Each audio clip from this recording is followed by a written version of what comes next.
Welcome to the Homestead Guy podcast. I am here. I have a very special show today. I'm very excited about.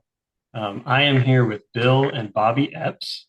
They are friends of mine. I'm going to be interviewing them today for the show. And Bill, Bobbi, we're just going to have a conversation. I met you all at the Azure pickup. So we can talk a little bit about Azure in case anybody doesn't know what that is. But that's where we met, and we've done some more things since then and got to know each other a little bit better. But just to introduce you briefly, but I want you to tell your story. But briefly, just to introduce you to everyone, Bill and Bobbi, they basically have a suburban homestead. They've been doing this for several years, and there's been some ups and downs, and I want to hear from them about that as well. But they've got chickens. They're doing worms in the backyard. They're growing a lot of food, and that has kind of blown up in the sense that they're doing it with other people. There's a garden locally that they're working with as well, and so we'll talk about all of those things. But you're very health-minded people, from what I can tell, and so I want you to talk about that as well.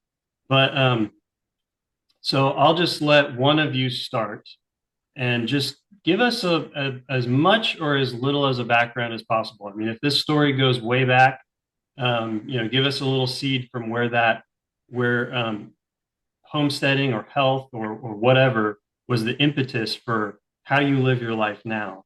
And so we can start wherever you want, but give us a little bit of background about building up to where you are now. Well, we've both been around gardening in our lives. My dad raised a big garden.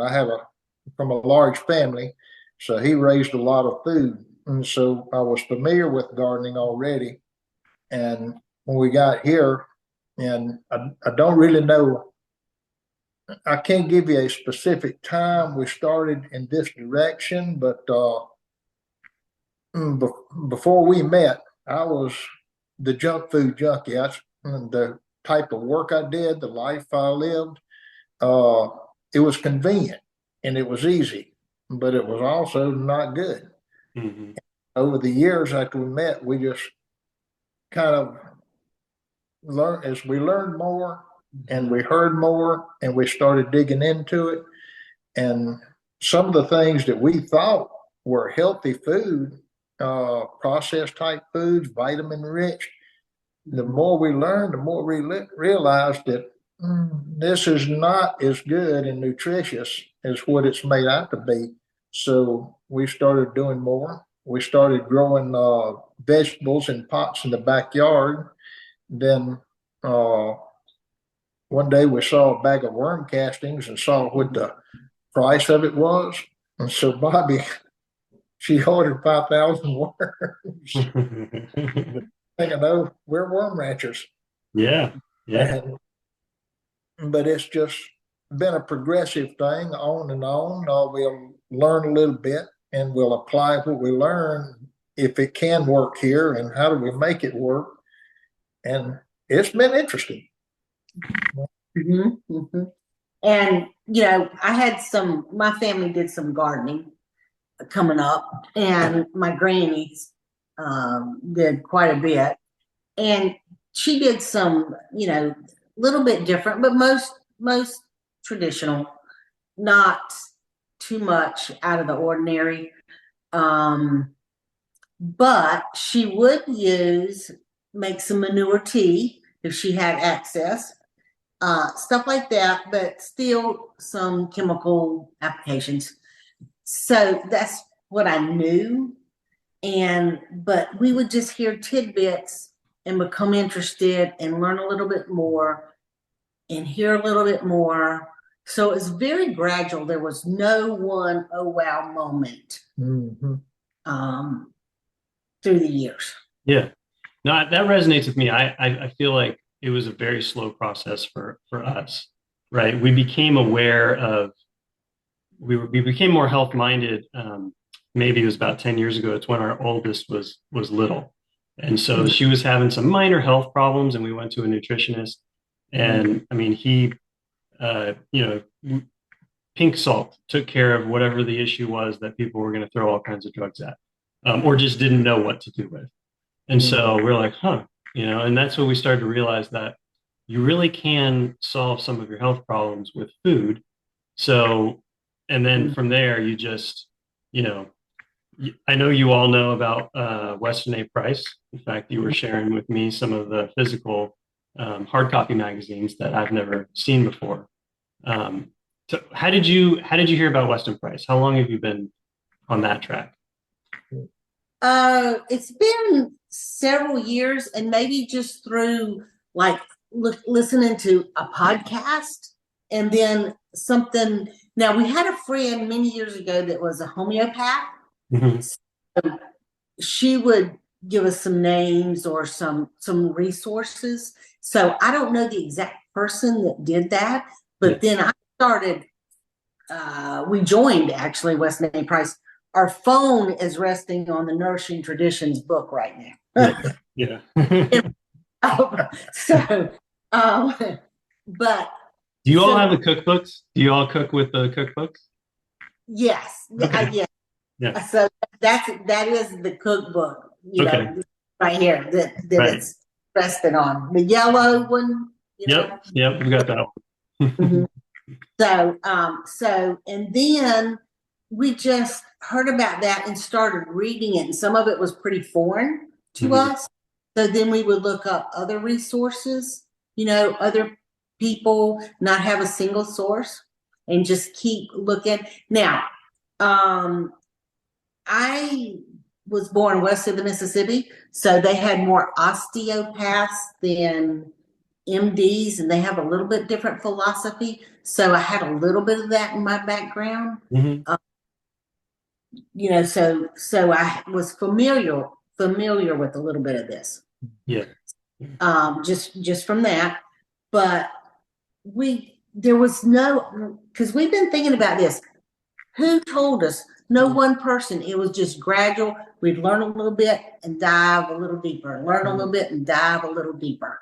Mhm. And um Yeah, there's part of it that has to be a process because you learn about something, and then you have to figure out how to do it. You have to learn how to do it, where to get this stuff, endless searches online to just actually find some of the things that might be beneficial.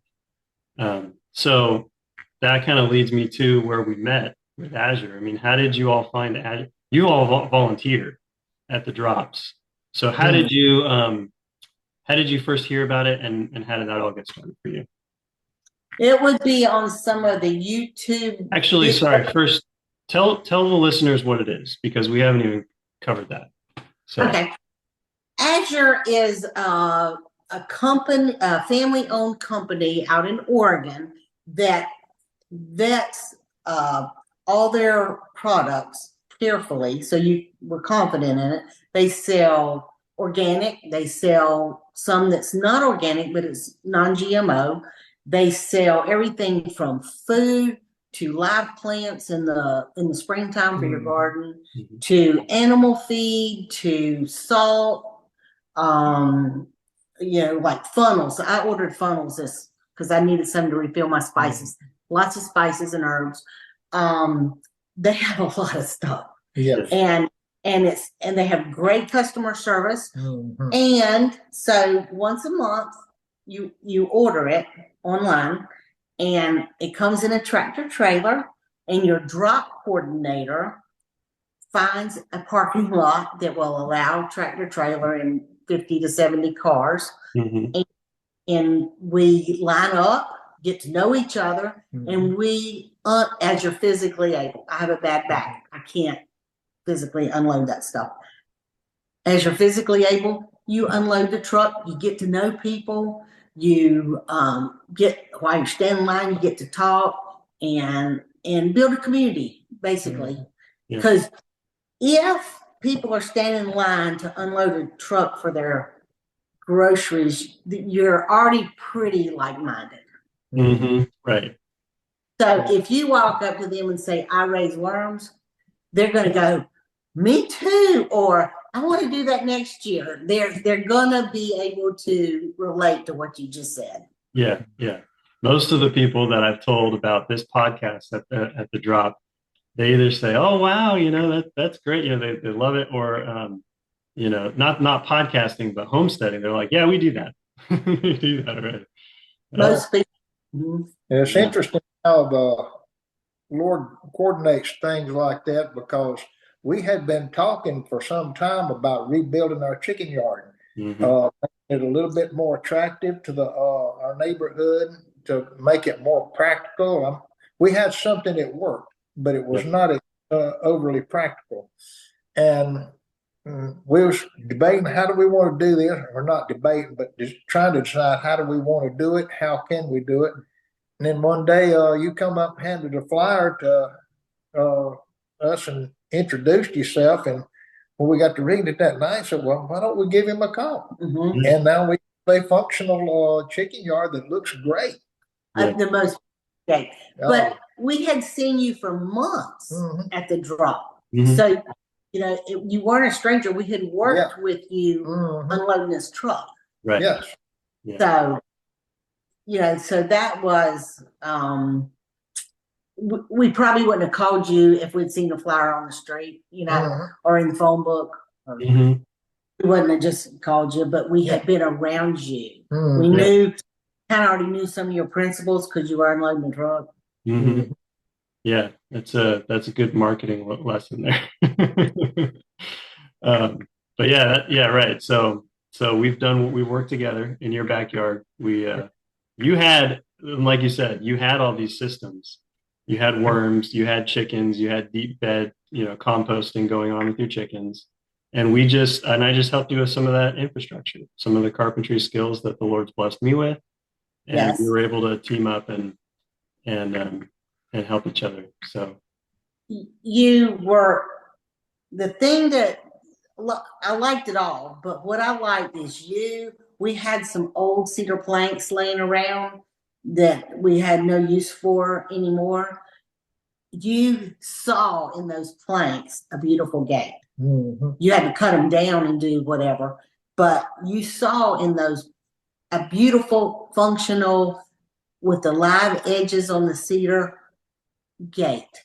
And I love that. And our worms, I don't think you added anything to the worms, brought any new materials. You just reconfigured that space. mhm. And now it is so easy to work with. And there is storage for buckets or bricks or whatever up under. Mhm. So you rearranged it well.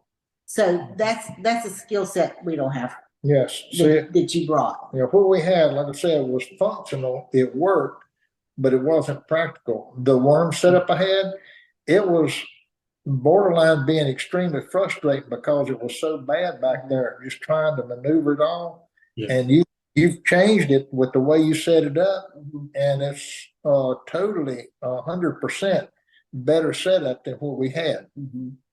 Well, thank you. Y'all are very kind. But yeah, it's fun. My career, which has been mostly in construction, is um, problem solving. So, you Okay. come look at something and just try to solve problems. But also done a lot of carpentry over the years. So that was actually what I was trained to do before I was a project manager. So I love using that skill set. I use it in my backyard all the time, my family, friends.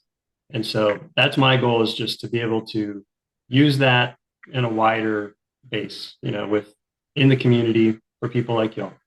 So yeah, and so hopefully this podcast will allow people to see what's possible a little bit, look into that window a little bit, and go from there and see how we can help each other.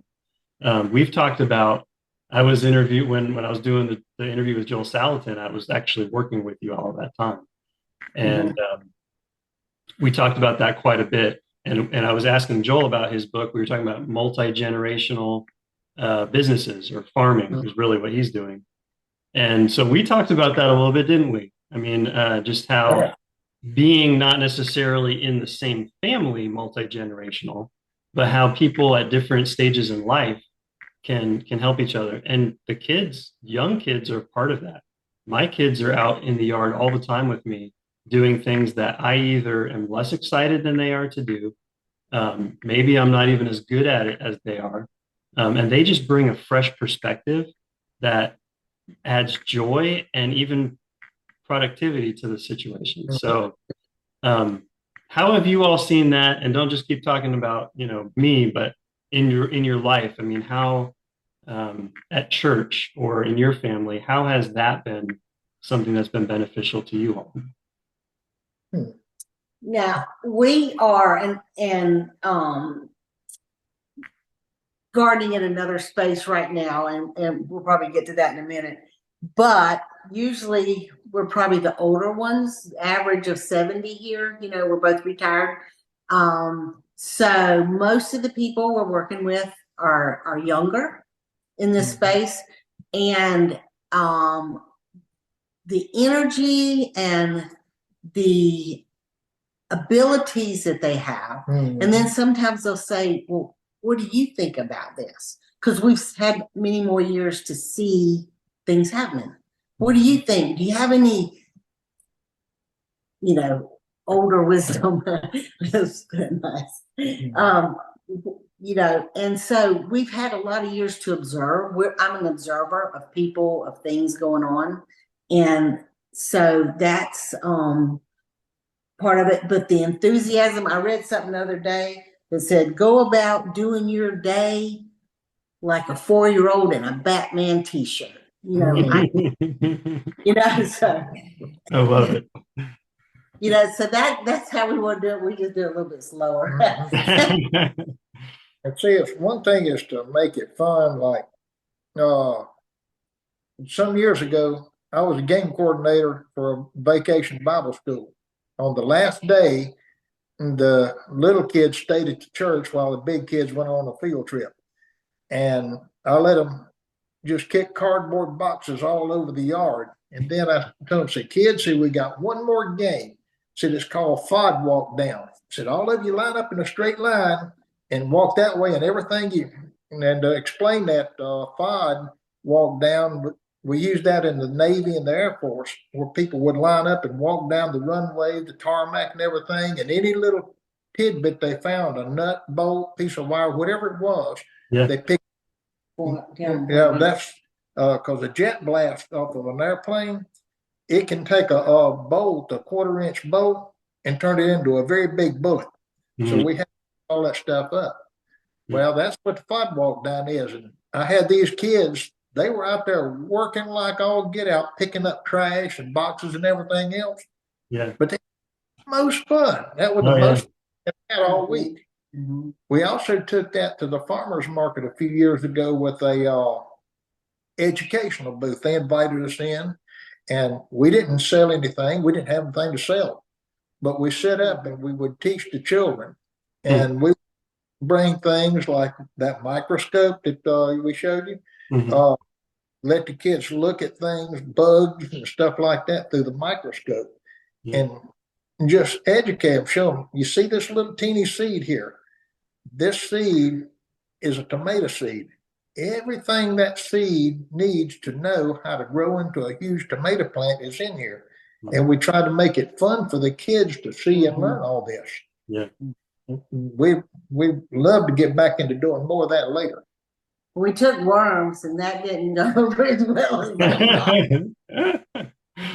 I wasn't prepared for the response to the worms.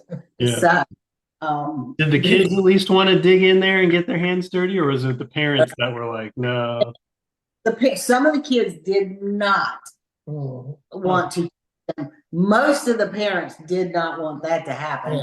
So I was, we were a little bit surprised about that. But and then we also took what an ant farm is behind planting class and planting seeds at different times. And so we had them in different stages. They could see the roots. Yes. Yeah. And we took a whole okra plant, ripped it out of the ground, the roots all the way, and it had fruit on it, and lashed it to our tent post, and they could get roots all the way to the top. Stuff like that. Just what we thought was fun. Fun for the kids. Well, Well, good. Okay. Why don't we talk about your property? So how many years ago did you start the whatever? The was it the vegetables that started first and then you added chickens, or when did that happen? And then talk about the first thing you did and just how it built from there. And I'll ask questions along the way, I guess. Okay. We started with vegetables. Yeah. That would have been our first thing was vegetables. Our backyard is mostly a septic drain field. And then the other little part of the yard, we have underground power lines. So we don't really have a place to dig that, you know, we can plant seeds near the power lines, but so we were doing pots and buckets and grow bags. So that would have been our starting point. You know, it was just a few pots and things like that. And then I think I didn't want to use chemical fertilizer, so that's when I bought some worm castings and was very shocked at the price. So so I bought worms. And then after that, in 19, is the spring of 19, we said we get chickens. So we've had chickens for 5 years.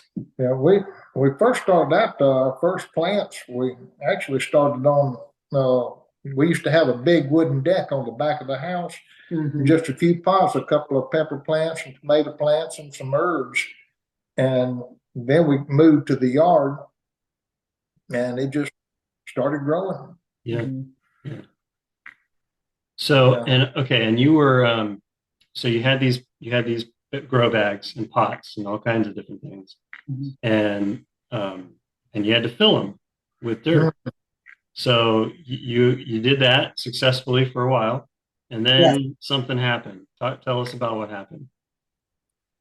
In 2021, we had the most gorgeous plants garden. We had, like I said, above ground over the electric lines.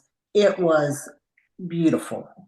And then in 22, we bought the same compost, the same company that we had been buying from a couple of years. That was wonderful. And our plants didn't look right, the potatoes, when they started coming up in the spring. And Bill always makes compost tea and waters everything to refresh the soil, you know, all that. And they didn't look right. And did the fiddle heading, you know, where they turn in like this. So long story short, this compost had a broadleaf herbicide in it.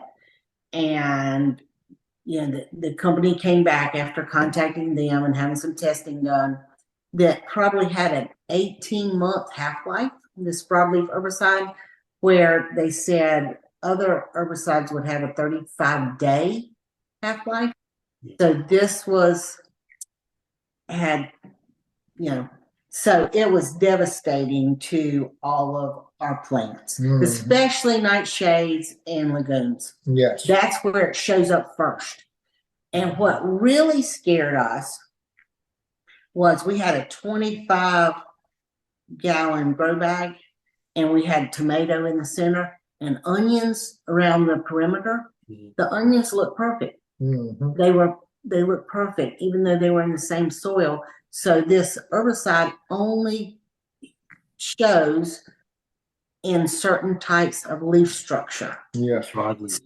We would have been eating, had we chosen, we would have been eating that exact same chemical. The onions were in the same soil. And if we hadn't planted tomatoes in there, you know, so that is when we really got serious. And you knew. Go ahead. Because what we had, he had benches, because we're preparing for when we really are older. You know, he had benches and our grow bags were up on the benches. Well, chickweed grew up under that. And in the early spring, we would pull that very carefully and give the girls, the chickens, a couple of handfuls of that a day. Because it's very nutritious. very nutritious. So, and all that got contaminated. So this is 2.5 years later. Mhm. Our grass is just recovering because it killed the grass. Yeah. And our chickweed Has not come back. never came back Wow. Yeah. when we really sat up and took notice. Right. Right. See, the one of the raised bed gardens, our largest raised bed garden out there, we did not see a lot of sign in it, but we did see some. And we have a friend who, now he's a farmer. He has a farm, and he worked for a chemical company. This was his line of business. And he took one look at it, and he told us that I would not eat it. Mhm. Mm. And he still uses chemicals on his Yes. property, on his farm. Mhm. He still uses them. He said, I would make them come back and get all this Mhm. soil. Yeah. And so that's what you did, right? So they came back and got it out of there. Mhm. But then you had your grow bags were contaminated, your grass was dying. Yeah. So what did you do then? We had a choice. Mhm. And we chose to say, it was hard. We Yeah. were like, we have spent years doing this. Mm-hmm. This was hard, but we had a choice.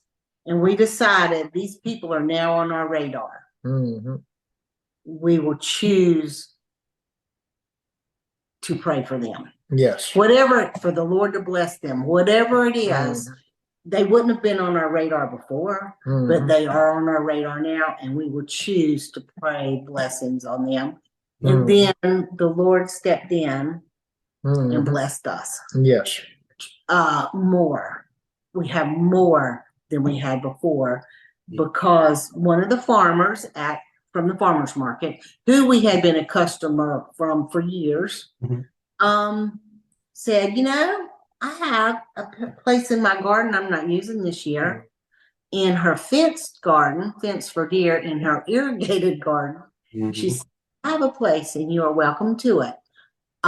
So the Lord blessed us. So Hannah from Kingdom Gardens has allowed us to have a place over there and garden there. And it's bigger than what we had here. So we've had some opportunities to do some R&D. I love to try things new. Will it work? I don't know, but some of it has worked phenomenally well. What'd you try? What did you research and try out there? Well, one of our farmer friends from Shag from the farmers market, he said, when your okra gets about knee high, and the little top knot that comes up where all your blooms are going to be, cut it off, and it'll bush out, and you'll have more okra. And I went, that's where all my blooms are. So, because we had a bigger space, we took about 5 or 6 plants the first year and did that. And we were amazed. Every plant this year, we did that too. Because it worked, but it was so hard to cut off. It looked like I was cutting off all my productivity, because that was where all my blooms were. But so now we're planting them on 4-foot centers, 1 okra and 4 feet in every direction. Yeah. And if you're going to do it like that, you need that space. And it's very productive. I think you noticed, or I might have pointed down at the back end of our yard where the mulberries and the figs are. We had a garden there for several years also. And one year we had okra stalks. I measured one, and it was almost, it was about 13 and a half feet tall from the ground to the tip end of the stalk. But as big as they were, they did not produce near as much okra as what this did. And then you have to pull it over, so we got to do some of that, try some of that stuff. So very blessed to be able to do that. Yeah. And we tried things even before that, research and development. And I don't remember how we heard about it. Are you familiar with hugel culture? Would you say Google culture? Hugel culture. Google culture. Oh, yeah. With the logs in the bottom. Yeah. Yeah, they'd dig a pit and put tree limbs and wood all in it and then build a mound over it. Well, we didn't have trees to cut down and put in a pit. We didn't have a pit to put them in. So when we made the raised bed garden, we raked the dirt back and laid old firewood. And then we made our own hugelkultur out of firewood. Yeah, And yeah. And we're doing some of that in our grow bags to Yes. kind of conserve with some straw to Mhm. kind of conserve water. Right.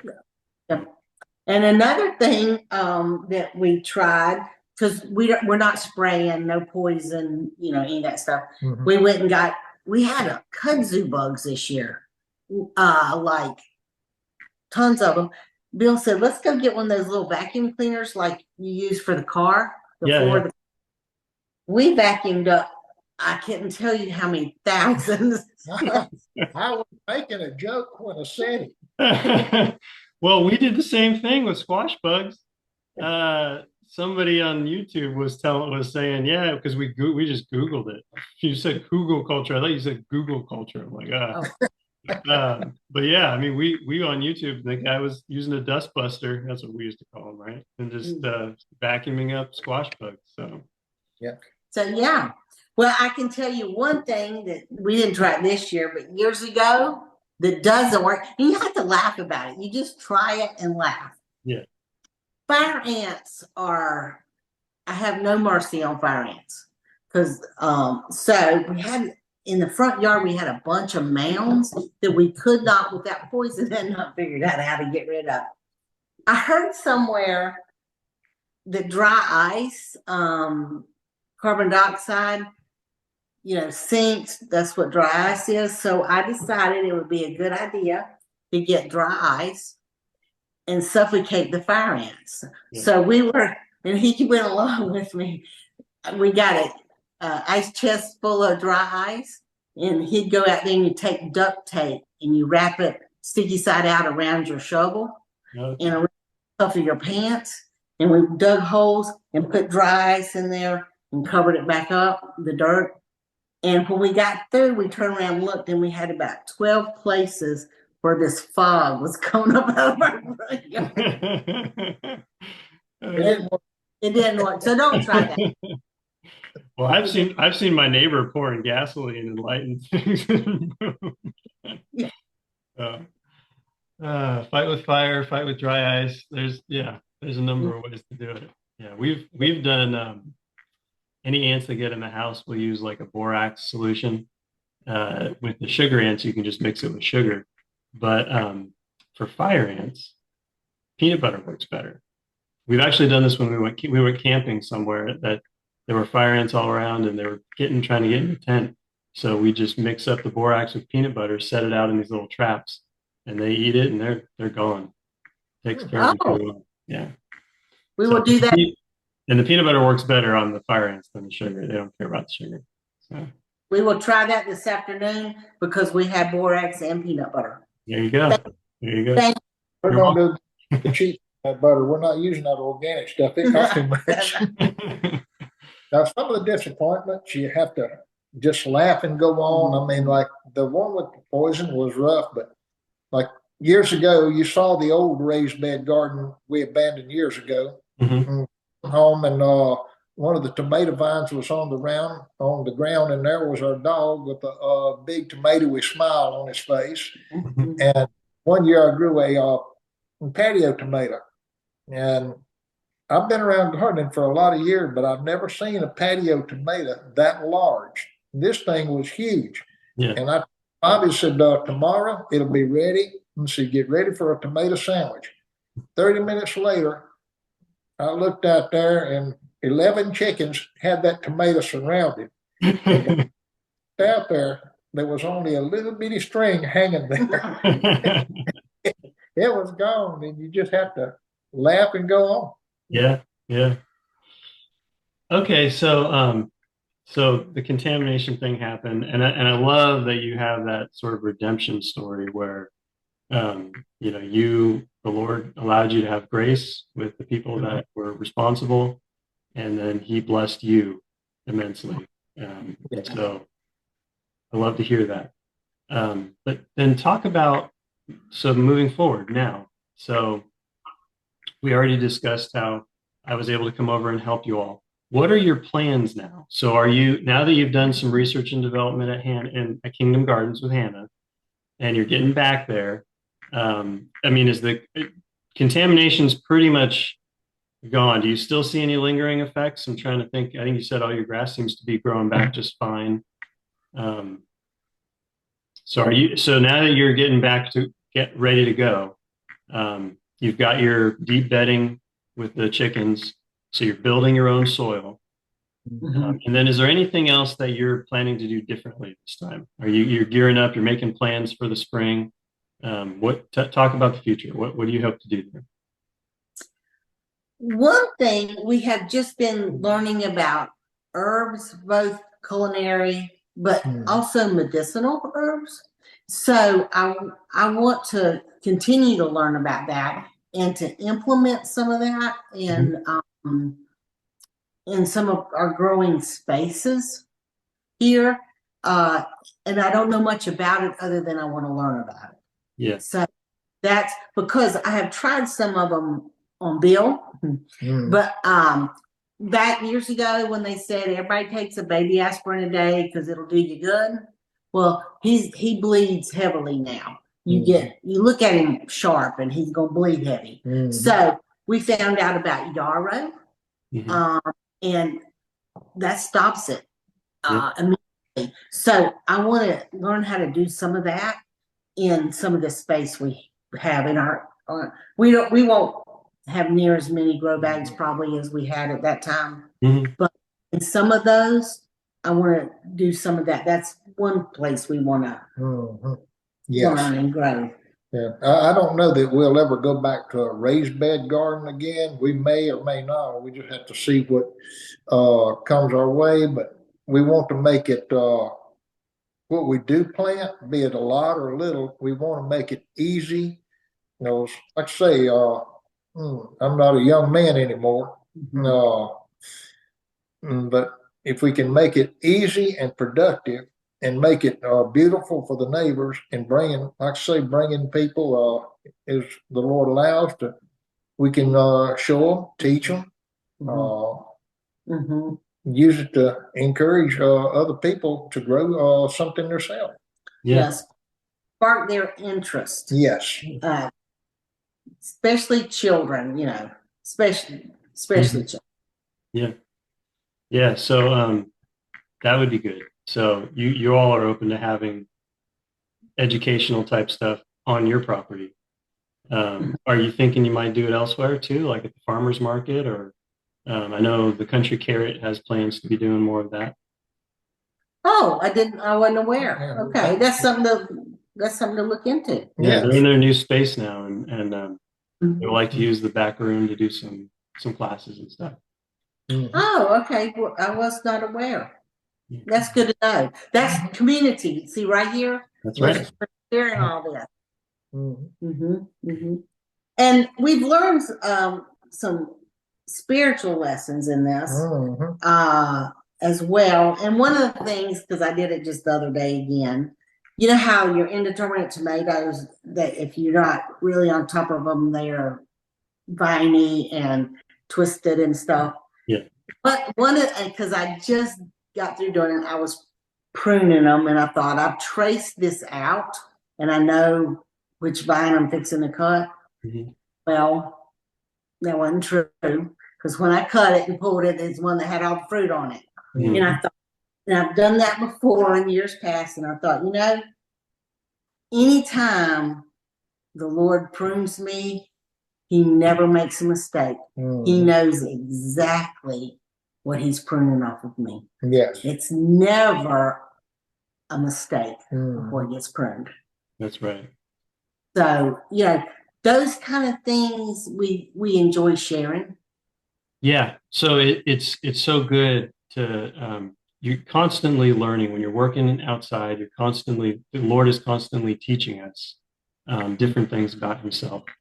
And really, when it comes down to it, especially, and I've realized this, and I know you all have too, when you're doing things organically, without chemicals, without some of these modern conveniences, we're really kind of getting back to, um, you know, back to the way the Lord intended it to be. Mhm.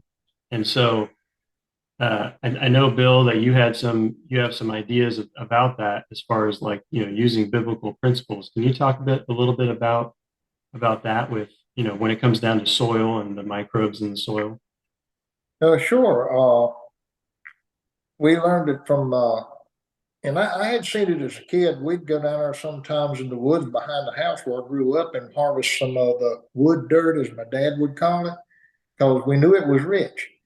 But then we heard a video where the man talked about his garden wasn't growing right. And so he was praying about it, and the Lord told him to go to the woods. And when he went to the woods, he said, he felt like the Lord was telling him to dig down. So he started moving the leaves back, and the soil up under the leaves was rich. It was alive. It had good health. And I got to thinking about that one day while I was actually out hunting, and I just sat on the ground and started moving the dry, dead leaves back that had fallen the autumn before, Mhm. and they were dry. We were in a drought. They were crispy and totally dry. The leaves up under that layer were slightly damp. And the leaves up under it were a little more damp and starting to break up. The leaves below them, it was like a ladder going down to the soil. Mhm. They were crumbling apart and starting to rot into the ground, becoming soil. You move that back, and here's this rich. I mean, the soil was so good you could pick it up. You could actually smell the good health in it, Yeah. and you could see the fungi growing in it. It was beautiful soil. And the funny thing about it is, not 50 yards away, on the same, this was on a little slope going into the creek. On the Mhm. same slope was an area where they had clear cut it and planted it in pines. You had pine trees, honeysuckles, and briars. The soil up under it was yellow, hard, had very little nutrition in it. Mhm. It just poor ground. Yeah. But the way it was designed down in that bottom where you had all this diverse life, you had different kind of trees, grasses, bushes. It was diverse, and it was all, what is it, a symbiotic relationship? Is that what they call it? It was all working together, and it was making good ground. And we trying to copy that here instead of using the chemicals that they might feed a plant, but they might starve and kill the soil. Mhm. We want to do it the way it was designed to do it. Make that soil healthy. Yeah. Mhm. Yeah.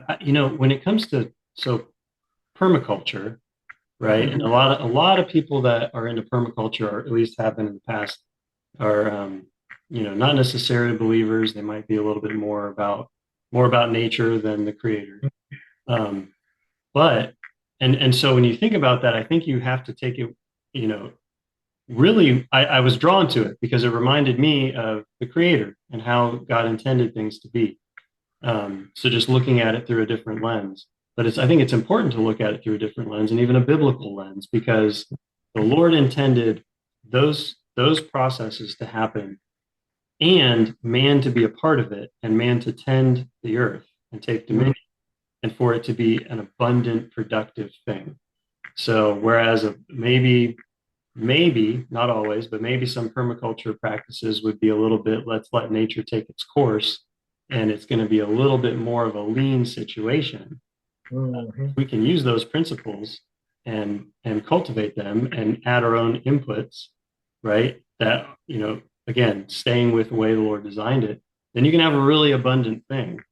Okay. Bill, I know you had mentioned when we were at your property about thinking about putting in food forest in the front yard. Uh, Yeah. are you thinking about, is that's just kind of a future maybe thing, right? But I mean, again, then you're talking about trees, Mm. fruit trees and perennials and things that it's great. We can work and do things with annuals that really can be productive and things that we enjoy doing and things that are benefiting us. But then we can also bring in some other things that are just working, you tend them, right? But then year after year, they're growing and they're producing. So how do you think about doing some of that? Well, it's still in the back of my mind. And one of the things we've learned here, we have a rosemary bush out front, lemon thyme, and two lavenders that are doing terrible. And we never could figure out exactly why they won't grow. Yeah. Till the other day, we learned that they like poor ground. They don't like super rich ground, and they don't like super wet ground. Mm-hmm. Well, the one particular place we have them was where I had some excess wood chips years ago and no place to put them. So I broadcasted them out there. And that is in the front yard. That is the richest, dampest ground we have. Yeah. And that's where I planted them. And that was the worst place. So I can move them and start there and just add to it herbs, maybe a couple of small fruit trees. Just to have something out there, it'll look good. And if we get food off of it, even better. Yeah. Well, thank you all for your time. Is there anything else that you all want to share? I've really enjoyed getting to know you and appreciate the things that you've taught me over the last little bit that we've known each other. So, and I'm looking forward to learning a whole lot more. One thing that we appreciated about you is that you allowed us to work alongside you on these projects. Yeah. And we enjoy that. We're back to community, I guess is what we're talking about. Yeah. That you led the project, but there were certain things that we could do to hopefully help, Yeah. and we enjoyed that aspect of it. So did I. I mean, that made the whole thing, very enjoyable. And so again, I hadn't even mentioned it in this podcast, but building community is what we're trying to do here. So the kicking off this podcast, that's really what I'm hoping to do is reach out to local people like you. You can tell your story. We can learn from you, and everybody can learn from each other. And then guys like Joel, we all learn from all the time. But it's been fun bringing him into this community as well. So I'm looking forward to meeting more people. I mean, there's lots of people at the Azure Drop that I don't know who they are yet. So it'd be fun to get to know them more. And I definitely need to go meet Hannah. I've met her a couple times, but it's just sort of in passing. So I'd like to spend a little more time and maybe get her on the podcast. That would be great. Yeah.